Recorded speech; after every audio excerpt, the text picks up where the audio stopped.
कौन कल्पना कर सकता है कि जिस घर में दुल्हन बनकर कदम रखा था, उसी घर से एक दिन उसकी सड़ी हुई लाश बरामद होगी। Shocking case of dowry deaths.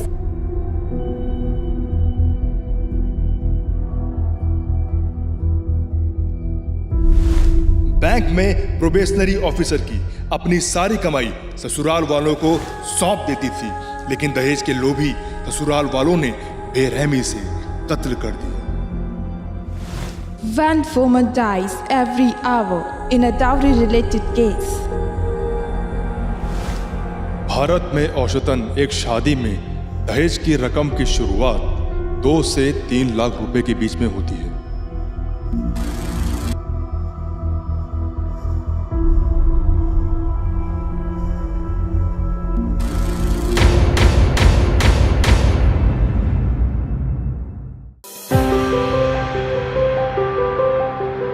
बेटी होगी सारा कुनबा रोने लग जाता है। क्या होगा? क्यों? क्योंकि उनके ब्याने पर खर्चा गणा करने लगे हम। ये समाज में बकवाद भर दी इन पिक्चरों ने। तो अब हमने इसको खत्म कर देना है। बेटी का ब्याह करना है, सिंपल वे से करो। संस्कार नहीं होता, परमात्मा 1 मिनट में कर देता है। परमात्मा की वाणी बोल दे, साधारण तरीके से उनका विवाह करो, जाओ, कभी कुछ नहीं दे। और बच्चों को भी ये ज्ञान हो जाएगा कुछ दिनों में कि परमात्मा देगा, उससे पूरा, उससे हमारा सफलता होगी। माँ बाप के दिए हुए से कभी सफलता नहीं होगी।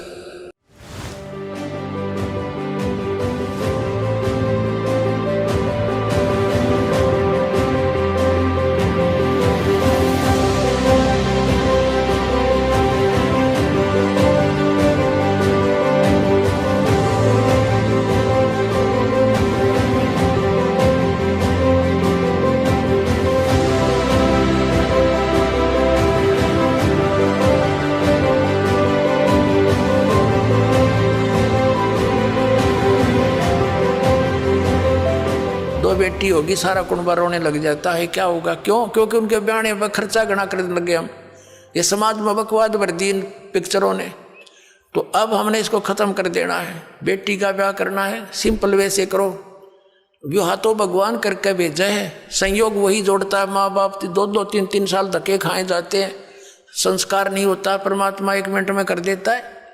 तो वो मालिक का किया हुआ होता, उसको हमने सिर्फ उनको मिलन करना बच्चों का। परमात्मा की वाणी बोल दे और सिंपल साधारण तरीके से उनका विवाह करो, जाओ, कभी कुछ नहीं दे। और बच्चों को भी ये ज्ञान हो जाएगा कुछ दिनों में कि परमात्मा देगा, उससे पूरा, उससे हमारा सफलता होगी। माँ बाप के दिए हुए से कभी सफलता नहीं होगी। अब हम कितना दे सकते हैं अपने बच्चे को? ये क्या माँ बाप आजीवन उसको दे सकता है सारे इतना दहेज में? नहीं दे सकता। बच्चा अपना करे और खाओ, भगवान पर आश्रित रहे, फिर भगवान देगा, तब सफलता होगी। अब यदि तुम परमात्मा का नाम लो और विवाह करो सिंपल वेत है। और वैसे नहीं, लोग दिखावा नहीं। जैसे हम इस बात से परिचित हों तब हम इससे हट सकते हैं। जैसे गीता जी अध्याय नंबर 7 के श्लोक नंबर 29 में कहा है कि जो तत्ब्रह्म से परिचित हो गया और सारे अध्यात्म ज्ञान से और सभी कर्मों से परिचित हो गया, वही उस परमात्मा के पाने का, जरा और मरण से छूटने का प्रयत्न करता है, और नहीं कर सकता। वो तो यहाँ बकवाद चाहता है। तो आपको ये ज्ञान होगा कि आपने किसी से दहेज ले लिया।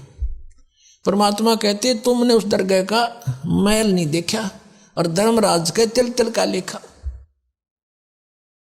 तो आप किसी से पैसे लेते हो, रिश्वत से, चोरी से, या वैसे कोई धोखा दे करके लेकर नहीं देते हो। आपने एक एक पाई का हिसाब देना पड़ेगा। तो हम क्यों अपने सिर में दर्द करें? क्या एक दहेज आप लोगे, किसी ने दे दिया आपके 50,000, 1 लाख, 2 लाख गणे दे देगा, क्या उससे आपका सारी आयु व्यतीत हो जाएगी? नहीं हो सकती। परमात्मा पर आधारित होजिए और इस मंत्र का जाप कीजिए, तो दास आपको देगा। आपके भाग्य में ना होगा तो भर देगा, आपकी बेटी की किस्मत को भर देगा भगवान। उसको नाम से जोड़ दीजिए, आपके पुत्र को भी आगे सुख देगा। सारी सृष्टि का पालन करता, और क्या आज हम उसी से सीधे संबंधित हो गए? क्या हमें 2 रोटी नहीं दे सकता? और हमें घृणा नहीं चाहिए। यदि मोक्ष पाना है और जन्म मृत्यु से पीछा छुटवाना है, जरा और मरण से बचना है, तो ये क्रियाएं दास जैसे बताओ ऐसे करना। जी नमस्ते। सत्सरी। क्या नाम है आपका? मेरा नाम आरती है। आरती, आप कहाँ से आई हैं? मैं दिल्ली से आई हूँ। जैसे कि अभी अभी हमने यहाँ पर एक शादी संपूर्ण होते हुए देखी और दिल्ली से यहाँ आप इस शादी में आए हैं, तो आपसे जानना चाहूँगी कि इस नवविवाहित जोड़े से आपका क्या रिश्ता है? आज मेरे भाई की शादी हुई है और ये मेरी भाभी हैं। हमने ये एक बहुत ही अलग तरीके की शादी देखी जिसमें स्पेशली सिर्फ ये वाणी चलाई गई, तो क्या इम्पोर्टेंस है इन वाणियों की? ये ना संत रामपाल जी महाराज जी द्वारा वाणी हमें बताई गई है, जिसको हम नॉर्मल लैंग्वेज में रमेनी के नाम से जानते हैं। और ये जो रमेनी है, इसके बारे में मैं अगर आपको बताऊं तो ये हमारे दादा गुरुजी रहे हैं, जो हमारी गुरुजी की जो गुरु प्रणाली चली आ रही है, उस गुरु प्रणाली में संत गरीबदास जी महाराज जी रहे हैं। तो संत गरीबदास जी महाराज जी ने ये वाणी बताई थी और उन्होंने संत गोपाल दास जी महाराज जी के थ्रू इसे लिपिबद्ध करवाया था। तो अब संत रामपाल जी महाराज जी के सानिध्य में जब भी कोई शादी आश्रम में होती है या उनके भगत समाज में जो शादियाँ होती हैं, वो शादी इसी रमेणी, इसी वाणी के थ्रू इसको उच्चारण करके करी जाती है। और जो वाणी का उच्चारण होता है उसके अंदर 33 करोड़ देवी देवताओं की स्तुति करी जाती है, जो कि एक्चुअल में शास्त्रों के अनुकूल है। लास्ट में मैं आपको लास्ट के कुछ अंश बताना चाहूँगी। इसमें ना लास्ट में एक रक्षा मंत्र आता है। वो रक्षा मंत्र हमारे गुरुदेव जी हैं, जो संत रामपाल जी महाराज जी, वो वचन लेते हैं अपने बच्चों के लिए जिनकी रमेणी हो रही है, जिनकी शादी हो रही है, उनके लिए। उसके अंश में आपको कुछ बताना चाहूँगी। इसमें होता है रक्षा मंत्र, सतगुरु शरण शरणाई, शरण गए कुछ भय नहीं व्यापे, काल जाल वह मिट जाई। तो ये देखो, इसमें ना ये है कि जो हमारे गुरुदेव जी हैं, जो हमारे इष्ट देव हैं कबीर साहिब जी, वो यहाँ पर वचन देते हैं अपने बच्चों को कि आप घबराओ मत, आपके साथ कबीर परमात्मा है। आपके ऊपर कोई भी संकट आता है, आपके आगे मैरिड लाइफ में कोई भी प्रॉब्लम क्रिएट होती है, तो उसके लिए मैं हूँ। बस आप अपनी लाइफ का निर्वाह करिए, आप भक्ति करिए, अपनी लाइफ को आगे स्पेंड करिए। आपके ऊपर जो भी प्रॉब्लम्स आएंगी, जो भी आपके ऊपर संकट आएगा, उन सब के निवारण के लिए मैं बैठा हूँ यहाँ पे। बस आप भक्ति मर्यादा में रहिएगा। ये सारी चीज़ें आप जब इस पूरी रमेणी को सुनते हैं ना, तो इसके अंदर एक एक देवी देवता का नाम आता है, एक एक देवी देवता की स्तुति करी जाती है, उनको आदर सम्मान सहित नमस्कार किया जाता है। और उसके बाद एंड में ये रक्षा मंत्र आता है, जो कि हमारे सतगुरु देव जी द्वारा हमें वचन दिया जाता है। आरती, यहाँ हम आपसे ये जानना चाहेंगे कि आप एक युवा हैं, तो जो संत रामपाल जी महाराज जी के जो अनुयायी हैं, जो युवा हैं, about we want to ask you about the youth, so what's the difference between both of them? देखिए, अभी आपने डिफरेंस की बात करी कि हमारे अंदर और जो यंग जनरेशन आजकल हम देख रहे हैं उसके अंदर क्या डिफरेंस है। तो डिफरेंसेस में मैं आपको काउंट करवाना चाहूँगी कि हम लोगों का लाइफ है ना, बिल्कुल सिंपल है। हम बिल्कुल सिंपल के साथ रहते हैं। हमारा लाइफ स्टाइल बिल्कुल साधारण और बिल्कुल सिंपल है।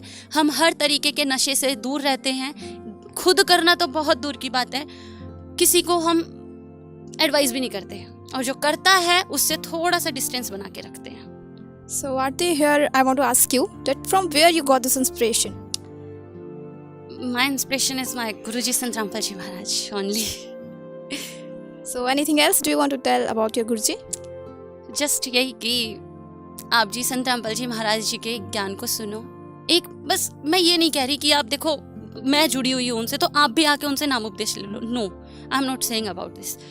आई am saying just please listen all satsang about Sant Rampal ji Maharaj and बस एक बार ये जानने की कोशिश करिए कि संत रामपाल जी महाराज जो बताते हैं, जो मैसेज दे रहे हैं, वो क्या है और क्यों है। बस मैं ये 100% गारंटी ले रही हूँ, आप ये व्हाट एंड वाई को जान लोगे ना, डेफिनेटली आप आश्रम में आओगे और नाम उपदेश ले लोगे। So Aarti, what message do you want to deliver to our society?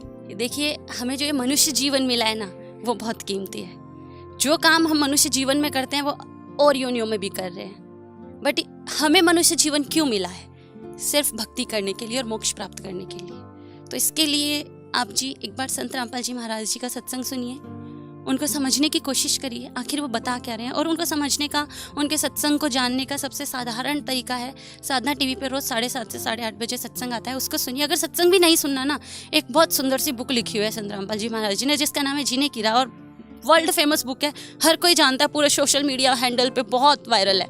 तो आप जी उस बुक को फ्री ऑफ कॉस्ट ऑर्डर कर सकते हैं। अपना एड्रेस, फ़ोन नंबर, अपना नाम व्हाट्सअप करिएगा एंड आपको वो बुक आपके घर बैठे फ्री ऑफ कॉस्ट मिलेगी। एंड डेफिनेटली वो बुक आपकी लाइफ चेंज कर देगी। लाइफ चेंजिंग बुक है वो।